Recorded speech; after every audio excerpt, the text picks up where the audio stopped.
Welcome and अस्सलाम वालेकुम to everyone in my public administration classes. आज हम डिस्कस करेंगे first behavioural thinker that is Chester Barnard, father of behaviouralism in administration. What behavioural thinker? Human are unpredictable but we study very depth of human study. How does person behave in an organisation? एक organisation में human कैसे behave करता है, वो कैसे decisions लेगा, कैसे leadership qualities होगी, कम्युनिकेशन सिस्टम कैसा रहेगा, motivation, moral, all these behavioral element in any all these behavioral element of any organization। उसके बाद important work इनके रहते हैं the function of the executive, organization and management।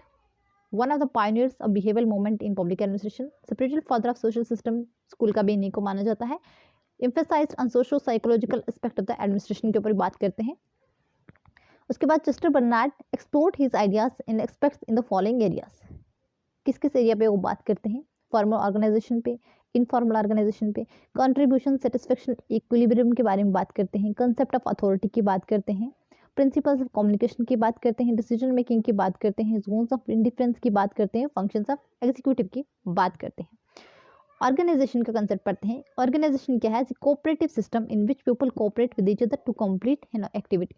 किसी भी ऑर्गेनाइजेशन में, ऑर्गेनाइजेशन कोई भी ऑर्गेनाइजेशन होती है, फॉर्मल ऑर्गेनाइजेशन होती है, इनफॉर्मल ऑर्गेनाइजेशन होती है, उसमें हमें कोऑपरेट करके चलना है, जिससे हमारा कॉमन जो गोल है वो क्या कर सकते हैं, हम अचीव कर सकते हैं। ऑर्गेनाइजेशन अकॉर्डिंग टू बर्नार्ड क्या है? Organisational system of consciously coordinated activities. ये रिजेक्ट करते हैं कंसेप्ट ऑफ इकोनॉमिक मैन की थ्योरी को, और ऑर्गेनाइजेशन के थ्री मोस्ट इंपॉर्टेंट एलिमेंट बताते हैं। कम्युनिकेशन सिस्टम जो है वो बहुत अच्छा होना चाहिए, willingness to cooperate, common purpose or objective. और उसके बाद बात करते हैं ये फॉर्मल ऑर्गेनाइजेशन की। फॉर्मल ऑर्गेनाइजेशन क्या होती है? जिसमें हमें बहुत ज़्यादा रूल्स रेगुलेशंस क्या करने पड़ते हैं, फॉलो करने पड़ते हैं। बर्नार्ड के according in all complex organisation there exist as informal organisation.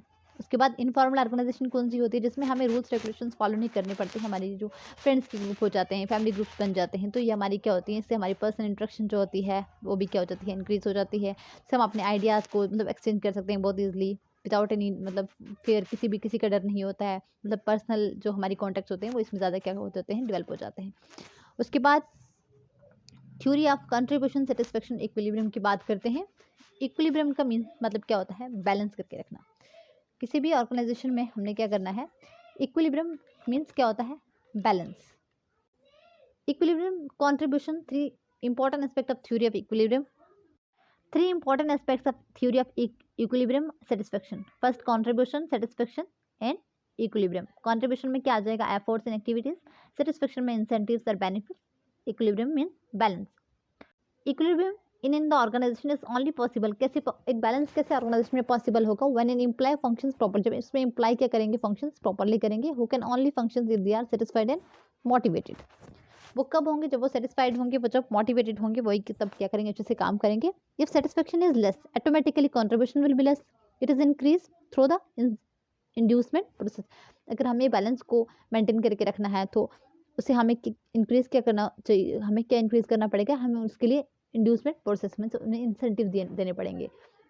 Contribution efforts and activities is provided by the employee to the organization, whereas the satisfaction incentives or benefits provided by the organization to the participant। ये organization क्या करती है? Participant को provide करती है।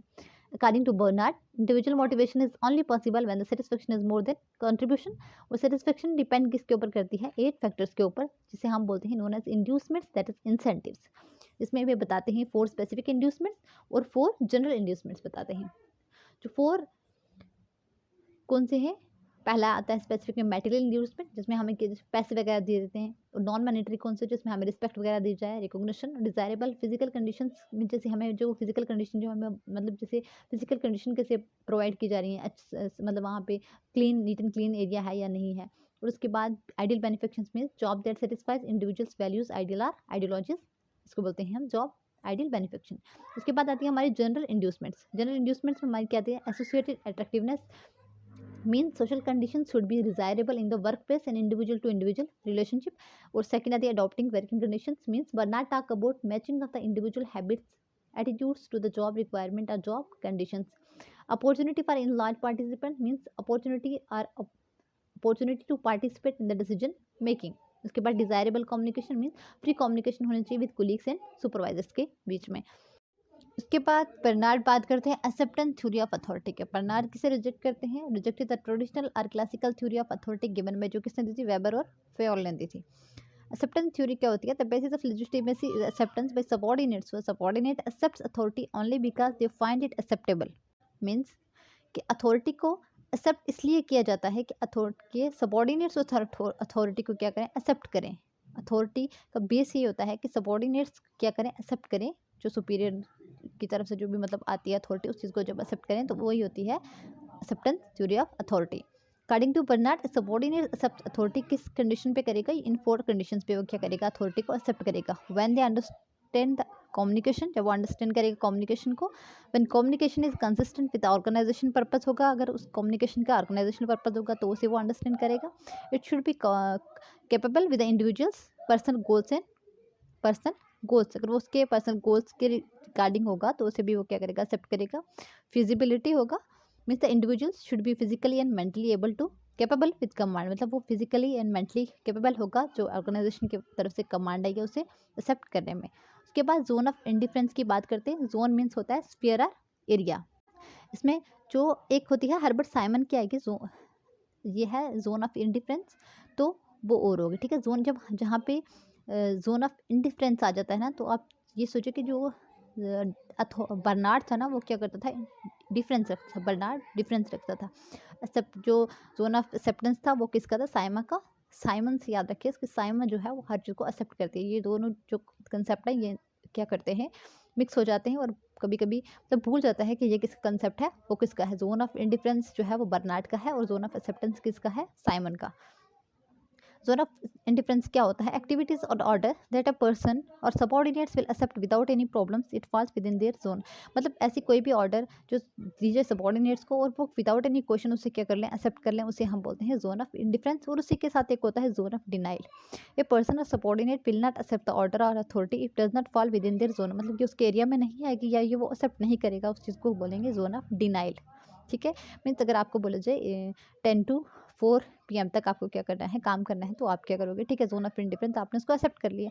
अब आपको कहा जाए पूरे दिन पूरी रात काम करना है, तो आप क्या करोगे? आपके एरिया में वो फॉल नहीं कर रही है, मीन्स वो आप एक्सेप्ट ही नहीं कर पाओगे, तो उसे बोलेंगे जोन ऑफ डिनाइल। ठीक, उसके बाद प्रिंसिपल्स ऑफ कम्युनिकेशन की बात करते हैं। Barnard suggested that communication is authority. Barnard के अकॉर्डिंग कम्युनिकेशन ही क्या है? अथॉरिटी है। उनके अकॉर्डिंग कम्युनिकेशन एक मोस्ट इंपॉर्टेंट रोल प्ले करती है किसी भी ऑर्गेनाइजेशन में, and everything in the organisation is strength through communication. और फर्दर वो क्या बोलते हैं? 7 प्रिंसिपल्स की बात करते हैं कम्युनिकेशन के।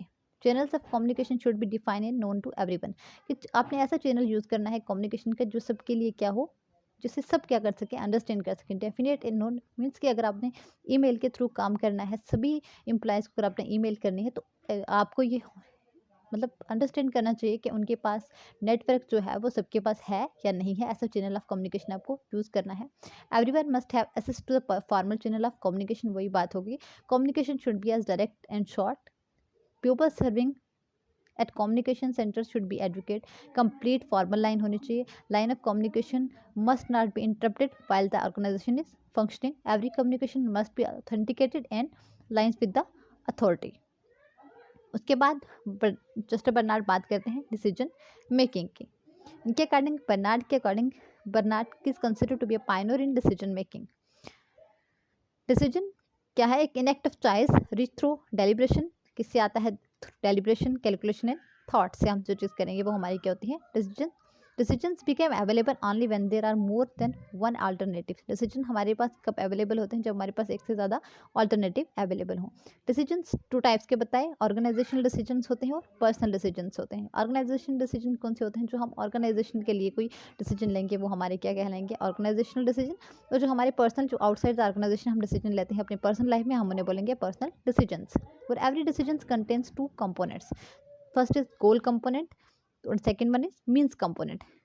गोल component means personal interest of the individual who is making the decision, इसे हम मॉरल एलिमेंट भी बोलेंगे। Means component means through which the goal is to be achieved, इसे हम अपॉर्चुनिस्ट कंपोनेंट भी कहते हैं। बर्नार्ड किसकी बात करते हैं? अन एग्जीक्यूटिव फंक्शन की, और इन्होंने जो most important the function of executive, उसमें भी जो ये बात करते हैं Bernard studied the 3 essential function of the executive. Bernard के अकॉर्डिंग कि जो एग्जीक्यूटिव है उसके लिए मेन जो 3 फंक्शन है वो परफॉर्म करने पड़ते हैं। Establishing and maintaining the system of communication in the organisation. जो एग्जीक्यूटिव है उसका फंक्शन है कि वो क्या करे, एस्टैब्लिशिंग एंड मेंटेन करके रखे क्या, the system of communication in the organisation में। जबकि जैसे हमने बताया कि उनके according communication most important function था। मोटिवेटिंग सबॉर्डिनेट को क्या करना है, बहुत ज़्यादा मोटिवेट करना है, and getting best out of them so that organisation goal can be achieve. तभी हमारा जो ऑर्गेनाइजेशन गोल है वो क्या होगा, अचीव होगा। Formulating and defining purpose and objective of the organisation. उसके बाद वो लीडरशिप की बात करते हैं। हम कॉपरेशन को कैसे अचीव करेंगे, to achieve cooperation leadership should recognise the need for action. और उसके लिए उन्होंने क्या बताई, 5 एसेंशियल क्वालिटीज़ बताई लीडर की बाई बर्नार्ड। ये मोस्ट इंपॉर्टेंट है। विटैलिटी, जैसे हम स्ट्रेंथ बोलेंगे, वो फिजिकली मतलब मेंटली इतना स्ट्रांग होना चाहिए। Persuasiveness to make someone to do something, responsible होना चाहिए। इंटेलेक्चुअल कैपेसिटी होनी चाहिए और डिसीजन मेकिंग जो है उसको आनी चाहिए। डिसीजन मेकिंग जो है पर्सन, जो आदमी है वो डिसीजन मेकिंग मतलब किस तरीके के वो डिसीजंस ले रहा है, ऐसा लीडर होना चाहिए। उसके बाद रिस्पॉन्सिबिलिटी की भी बात करते हैं। Most important function of the executive का जो मोस्ट इंपॉर्टेंट फंक्शन है, it is most important function of the executive. Complex set of formal legal technical professional institutional course कुछ रखे जाते हैं, जिससे कॉम्प्लेक्सिटी अगर ज़्यादा होती है मेरे से उससे क्या हो जाएगा, कन्फ्लिक्ट्स आ जाएंगे। और इन कन्फ्लिक्ट से भी क्या होता है, दिस कन्फ्लिक्ट्स में रिजल्ट, और अगर ये कन्फ्लिक्ट्स हो जाएंगे ऑर्गेनाइजेशन में उससे भी क्या होता है, इमोशनल टेंशन्स हो जाते हैं, जिससे इंसान लॉस ऑफ कॉन्फिडेंस हो जाता है। Conformity to one code in violation of other code, find some substitute action. और आज के साथ हमारा इतना ही, जस्टर बर्नार्ड यहीं तक। Thank you so much.